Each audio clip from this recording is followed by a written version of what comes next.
I can feel this one. I can feel it. Hey, everyone. Good afternoon. My name is Tim Allston, and welcome to the 10 Commandments of Leadership. This is where we do two main objectives. Number one, on these daily, weekday podcasts, we seek to empower, to equip, and to encourage, and to educate our emerging leaders with God thought leadership. And number two, what we also seek to do is to present current events and newsmakers in the light of best practices from the Bible. And today is an exception. The title of this podcast today is From Bitter Lemons to Lemon Meringue Pie: What 13 Firings Taught Me About Ego, Leadership, and God's Purposes. From bitter lemons to lemon meringue pie: what 13 firings taught me about ego, leadership, and God's purpose. When I read Moshe Engelberg's recent Inc. magazine article on how not to add more suffering to the top on top of the hardship in leadership, it screamed to me of egoholism recovering step number 5. And number 5 says, turn your bitter lemons into not only better lemonade, but the best, and that's lemon meringue pie. Once again, turn your bitter lemons into not only better lemonade, but into the best, which is lemon meringue pie. As a recovering egoholic and someone who has been fired 13 times, I've learned the hard way that every pink slip was personal. It was professional, or better said, it was numerical. I came to understand that most corporate layoffs are not about names, but numbers. Cold, nameless, faceless numbers. It reminded me of what your and my parents used to say before giving us a whooping. Remember back in the day we got whoopings? And they all used the same line. They must have gone through the same tutorial, the same training program. This is going to hurt me more than it hurts you. As a kid, I didn't buy that line, neither did you. But as a business owner who has had to lay off staff, I now get it. It's brutal. And strangely, it's biblical. For me, I call it the splinter principle. The splinter principle. Being fired is like having a wooden splinter under your skin. To remove it, you have to many times make a deeper incision, often more painful at first, but it leads to a greater long healing. Each of my 13 firings became such an incision. Emotional, yes. Ego shattering, absolutely. But ultimately, each cut was surgical, not accidental. They were incisions through which God filtered his higher calling into my life. In fact, in many of those instances of those firings, I was fired shortly after receiving several industry and company awards for my or my team's exceptional performance. What I didn't realize at the time was that God was sending me a loud but loving message. And that was, you've done well here, but this is not where you will stay. I have something greater for you. I was actually being affirmed before being released. The workplace recognized me for a job well done, but God blocked my promotion because he never intended for me to stay at that job and at that location.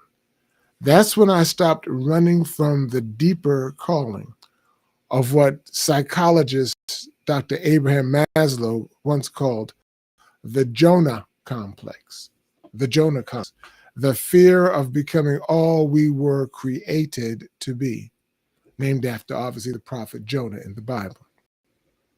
And I began yielding to the ministry that awaited me, and that is this egoholism recovering. And then that's where what I call the Joseph wisdom for the pink slipped in.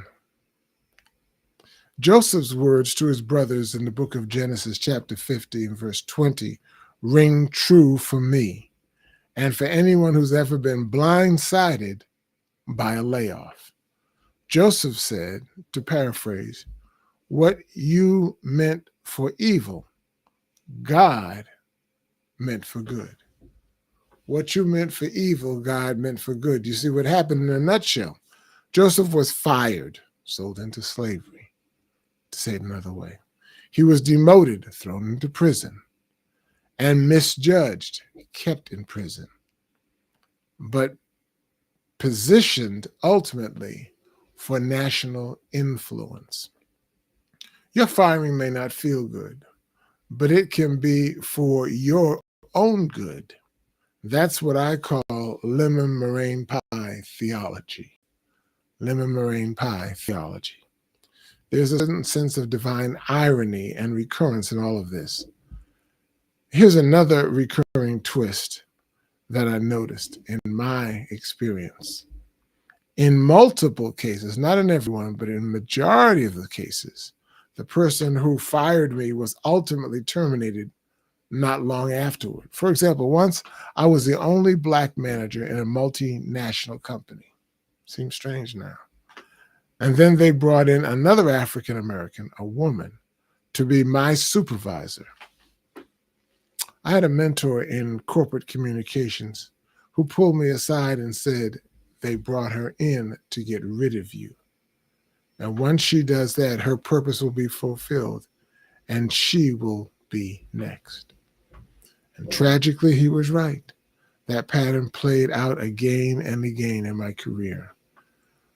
I'll never forget being laid off from my first job after college in 1978. I was so ashamed, so embarrassed, so empty that I waited 4 to 5 days before telling my parents.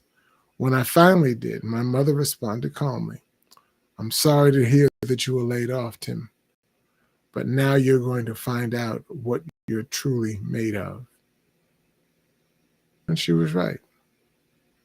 Firings may feel like failure, but in my life and in the lives of countless colleagues of mine, I've rarely seen a thing that did not lead to a greater elevation professionally. Rarely have I ever seen a person just stagnate or go below.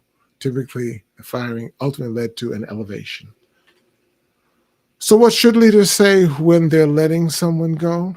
Now, as someone who has also been the one behind the desk doing the letting go, I know how delicate this is. The Inc. magazine article, for example, said it well. There must be a mindset and a vocabulary shift in these moments.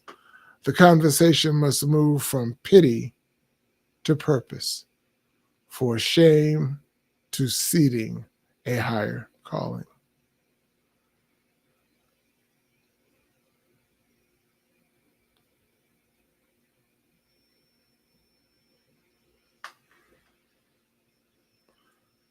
Now, it may feel awkward, even cruel, to speak of silver linings when being handed a pink slip. But with the right words, tone, and divine wisdom, leaders deliver truth and love, even amid transition. Why? Because unless the person being let go falls flat without hope, vision, or plan, their next move will elevate them. With God's help, that bitter lemon becomes better lemonade. Or if we're truly spirit-led, lemon meringue pie that can nourish many other people besides yourself. So what is my final word? If you're reading this and facing a layoff or leading one, know this. There is purpose in your pruning. There is calling in your cutting loose. There is ministry in your misplacement. And if you've been fired like I have 13 times, consider this. You might not be losing a job. You just might be in the process of discovering your life work.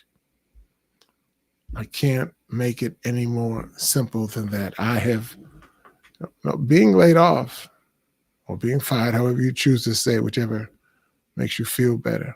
It's not pretty. It's not easy. After a while, you kind of get kind of punch drunk. You kind of feel it and sense it coming. You have been proven to be not necessary in the operation, sometimes politically, um, sometimes otherwise.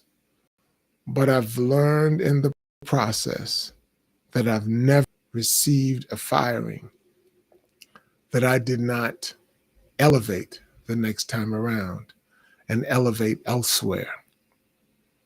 Firings are tough. They are emasculating for a man because so much of our being is tied in what we do for a living. But we are more than our jobs. We really have a calling.